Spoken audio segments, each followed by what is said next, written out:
صوت مصر من القاهرة يقدم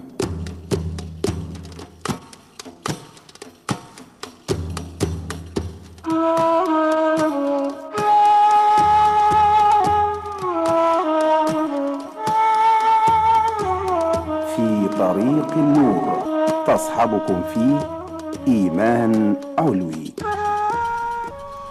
مستمعين الأعزاء، السلام عليكم ورحمة الله وبركاته، وأهلا بكم معنا وهذه الحلقة الجديدة من البرنامج.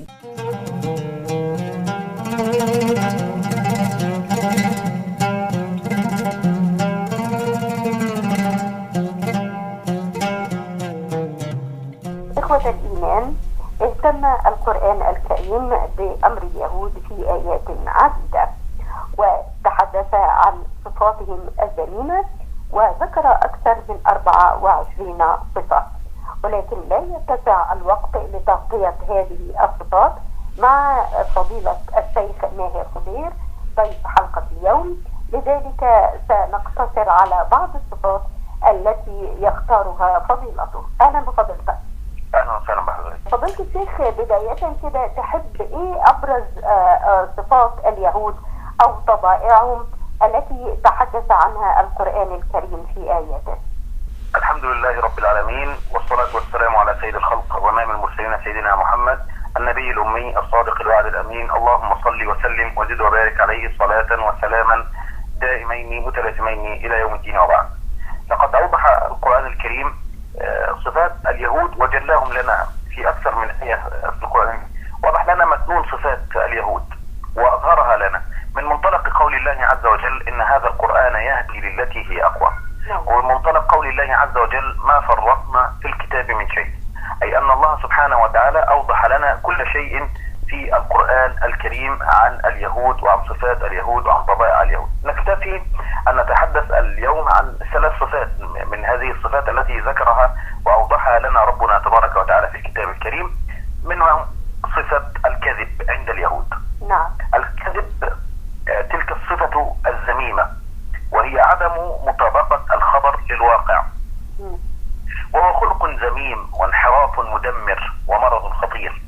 وإذا تعمق هذا الداء العضال، إذا تعمق في نفس شخص وصار له خلقا دائما، نضبت معاني الخير في نفس هذا الشخص، وتمكن هذا المرض منه ويستعصى علاج هذا المرض. لذلك النبي صلى الله عليه وسلم حينما سئل وقيل له يا رسول الله أيكون المؤمن جبانا؟ قال نعم.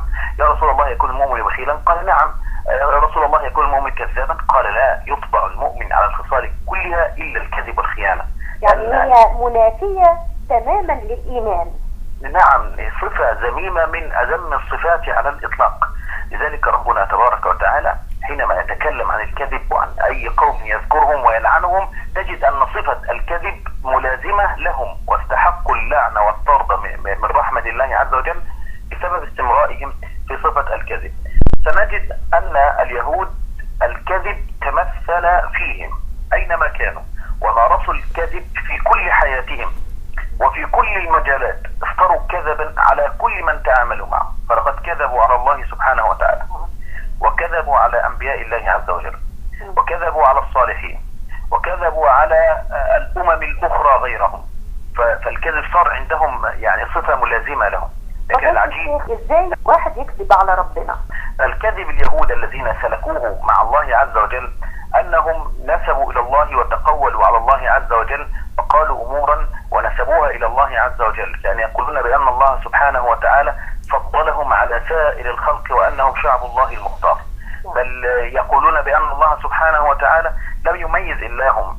حتى يتضح الأمر أكثر، سنرى الآيات القرآنية التي تحدثت عن كذب اليهود على الله عز وجل، كيف كذبوا على الله سبحانه وتعالى، كيف تقولوا الأقاويل على الله سبحانه وتعالى. لكن العجيب والملفت أن اليهود جعلوا الكذب دينا وعقيدة وعبادة وقرب تقربون به إلى الله عياذا بالله. يعني جعلوا الكذب جعلوا دين.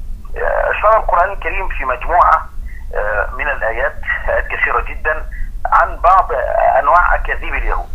ففي سورة آل عمران على سبيل المثال نذكر قول الحق تبارك وتعالى: ومن أهل الكتاب من إن تأمنه بقنطار يؤديه إليك ومن ومنهم من إن تأمنه بدينار لا يؤديه إليك إلا ما دمت عليه قائما، ذلك بأنهم قالوا ليس علينا في الأميين سبيل ويقولون على الله الكذب وهم يعلمون، أي يفترون على الله عز وجل ويقولون ويتقولون على الله سبحانه وتعالى كلاما ما قاله الله سبحانه وتعالى. على الأميين هنا بمعنى إيه؟ على الأميين سبيلا، أي اللي هم غيرهم يعني. الأمم الأخرى. الأمم الأخرى هم يدعون كل الأمم غير اليهود اللي هم الأجانب ليس علينا في الأميين سبيل. هذا تقول لأنهم يتقولون على الله سبحانه وتعالى. هذا أيضا سنجد قول الحق تبارك وتعالى وإن منهم لفريقا يلوون ألسنتهم بالكتاب لتحسبوه من الكتاب وما هو من الكتاب ويقولون هو من عند الله وما هو من عند الله ويقولون على الله الكذب وهم يعلمون. يعني لما هو ده نوع من انواع الكذب، انهم كانوا يقولون الكلام ويتقولون الكلام ويدعون انه من كلام الله عز وجل وما هو من كلام الله وما هو من كتاب الله عز وجل الذي انزل، وانما هذا كذب وافتراء منهم وتقول منهم على الله سبحانه وتعالى. وايضا قول الحق تبارك وتعالى وهو يؤكد على ان صفة الكذب كانت صفة في اليهود وانها طبع عند اليهود موجود فيهم وخصلة فيهم. قول الحق تبارك وتعالى كل الطعام كان حلا لبني إسرائيل إلا ما حرم إسرائيل على نفسه وهو سيدنا يعقوب عليه السلام من قبل أن تنزل التوراة قل فأتوا بالتوراة فاتلوها إن كنتم صادقين فمن افترى على الله الكذب من بعد ذلك فأولئك هم الظالمون. هذه الآية تنطبق وهي على اليهود. في سورة النساء أيضا الله سبحانه وتعالى يوضح لنا أن الكذب صفة عند اليهود لقول الحق تبارك وتعالى ألم تر إلى الذين يزكون أنفسهم بل الله يزكي من يشاء ولا يظلمون فتيلا انظر كيف يفترون على الله الكذب وكفى به إثما مبينا. والآية التي أيضا توضح أكثر وأكثر في سورة المائدة قول الحق تبارك وتعالى سماعون للكذب أكالون للسحت، وهي آية تتحدث عن اليهود. وهذه سماعون للكذب هنا الكذب اللي هم بيتداولوه بينهم وبين بعض، يعني هم بيختلقوا الكذب. نعم، هذه الآية هي تشير إلى تمكن الكذب فيهم، فليسوا يعني كذابين فقط ولا سماعين للكذابين فقط، لا، ده ربنا سبحانه وتعالى وصفهم بأنهم سماعون وهي صفة مبالغة من سامع، أي يستلذون بالكذب ويحرصون أن يكونوا مع الكذب وأصحابه. هم وصلوا لدرجة مش بيكذبوا، ده مش بيحبوا اللي بيسمعوا اللي بيكذبوا بس، لا ده هم يعني تخطوا هذا كله فوصل بهم الحال إلى أن أصبحوا أنهم يستلذون بسماع الكذب ويستلذون بالكذب وبمصاحبة الكذابين ويجلسون مع الكذابين عياذا بالله عز وجل. والعلماء يقولون بأننا إن رجعنا ونظرنا إلى إخوة يوسف عليه السلام وهم يعتبر أجداد بنو إسرائيل واليهود ويرجعون إليهم، فإخوة يوسف ال11 شوفوا انظروا كيف كذبوا على أبيه، كيف كذبوا على سيدنا يعقوب عليه السلام، فقالوا وادعوا بأنهم ناصحون وأنهم لأخاهم سوف يحافظون على أخاهم يوسف عليه السلام، ومع ذلك هم كانوا يأتمرون. شوف وصل بهم الحال الزوم ان هم يأتون بدم كذب ويأتون عشاء يبكون. الصفة الكذب كان متمكن متوغل فيهم عياذا بالله. وصل بهم الحال ان هم يتآمروا على قتل اخيهم ويهمون بقتل اخيهم، الا ان جاء احدهم بفكرة فأثنتهم عن قتله وجاب الفكرة الماكرة حتى يتخلصون من يوسف عليه السلام، ثم يرجعون عشاء يبكون، وجاءوا معهم بقميص وضع عليه شيئا من الدم وجاءوا إلى سيدنا يعقوب. والله سبحانه وتعالى هنا يتحدث ويقول وجاءوا أباهم عشاء يبكون. وهناك فرق بين أن يتباكى الإنسان وبين أن يبكي الإنسان. يتباكى الإنسان أي يتصنع البكاء، أما يبكي فهو يبكي على الحقيقة. هنا ربنا سبحانه وتعالى يقول لا وجاءوا أباهم عشاء يبكون ولم يقل يتباكون، يعني تمكن منهم الكذب أنهم عاشوا حالة وبالفعل بكوا حتى أنهم صدقوا أنفسهم مثلا. نعم، خلاص وصل كأن الأمر تقول حقيقة، يعني تنشر الخداع والكذب والمكر وصل إلى تمكن منهم حتى وصل بهم لدرجة أن الكذب يعني يلبسون الباطل لباس الحق فيجعلونه لمن أمامهم كأنه هو الحق، هذا هو الحق. وجاءوا أباهم عشاء حتى لا يظهر مكرهم. سنجد أيضا من طباع اليهود التي ذكرها الله سبحانه وتعالى في كتابه العزيز أن اليهود محرفون. طب قبل ما ننتقل يا فضيلة الشيخ ماهر خضير، ايضا هل اليهود كذبوا في صفات الله؟ يعني مثلا لما قالوا يد الله مغلولة، اعوذ بالله طبعا، هل على الله؟ كذبوا على الله، قالوا يد الله مغلولة، وقالوا عزير ابن الله، وادعوا على الله سبحانه وتعالى كذب لا قبله ولا بعده. ده من كذب، ده من تطاولهم على الله سبحانه وتعالى. وهذا الكلام قد يندرج تحت باب تحريفهم لكتابهم الذي ارسله الله سبحانه وتعالى، انهم حرفوا وبدلوا واصطنعوا الها من نسج خيالهم. يعني هم عملوا اله من نسج خيالهم ونسبوا اليه كل الاباطيل عياذا بالله سبحانه وتعالى. فضيلة الشيخ ماهر، يعني يعتبر التحريف في الكتب او في معتقداتهم لون اخر من الوان الكذب، وهو طبعا اكثر خطورة. نعم، فويل للذين يكتبون الكتاب بأيديهم ثم يقولون هذا من عند الله ليشتروا به ثمنا قليلا. فهذا كذب، حرفوا ثم نسبوه إلى الله سبحانه وتعالى، حرفوا وبدلوا وانتحلوا أن هذا كلام الله سبحانه وتعالى، فقالوا إن الله فقير ونحن أغنياء. دعوا أن الله سبحانه وتعالى عياذا بالله أن الله فقير، دعوا بأن يد الله عز وجل مغلولة. دليل يعني أنهم يقولون بهذا شيء من البخل ويصفون الله سبحانه وتعالى بهذا.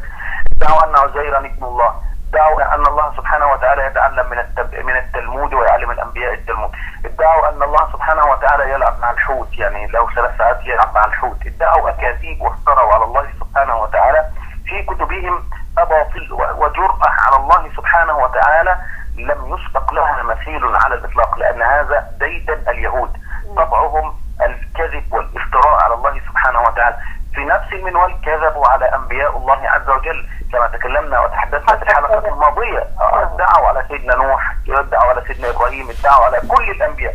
ما يعني لم ينجو نبي من افتراءاتهم، من اول انبياء الله عز وجل الى اخر نبي هو سيدنا محمد صلى الله عليه وسلم، لم ينجو من افتراءات اليهود.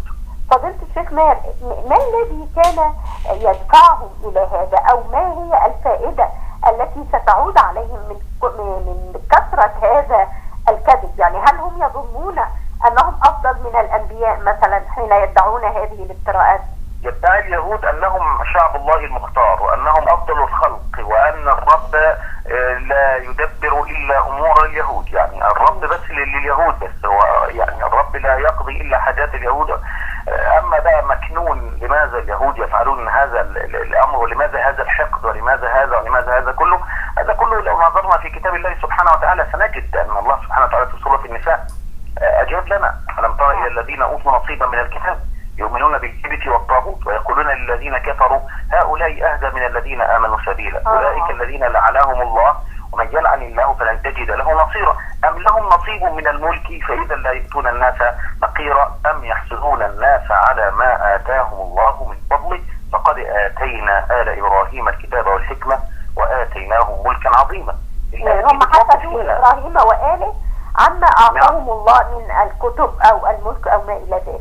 رأينا ربنا سبحانه وتعالى يعني أم يحسدون الناس على ما آتاهم الله من فضله، يعني أما أنكم تفعلون كل هذه الأفعال لأنكم تحسدون الناس على ما آتاهم، أي تحسدون المسلمين أن هداهم الله سبحانه وتعالى إلى الحكمة وإلى الحق وإلى الصواب وإلى الرشاد، وأنتم ضللتم عنه كما أخبر النبي صلى الله عليه وسلم بأنهم يحسدوننا على قولنا خلف الإمام آمين، ويحسدوننا على يوم الجمعة أن هدانا الله سبحانه وتعالى إليه وضلوا عنه. هو الحسد عند اليهود كما قال الله سبحانه وتعالى: ود كثير من أهل الكتاب لم يردونكم من بعد إيمانكم كفارا حسدا من عند أنفسهم من بعد ما تبين لهم الحق. فهو الحسد والحقد عند اليهود دفعهم إلى كل هذه الأمور وإلى كل هذا الحقد الدفين تجاه المسلمين وتجاه كل حق على وجه الأرض. يعني هم مش بيكرهوا المسلمين، ده هم بيكرهوا أي حق وأي خير موجود على وجه الأرض عياذا بالله.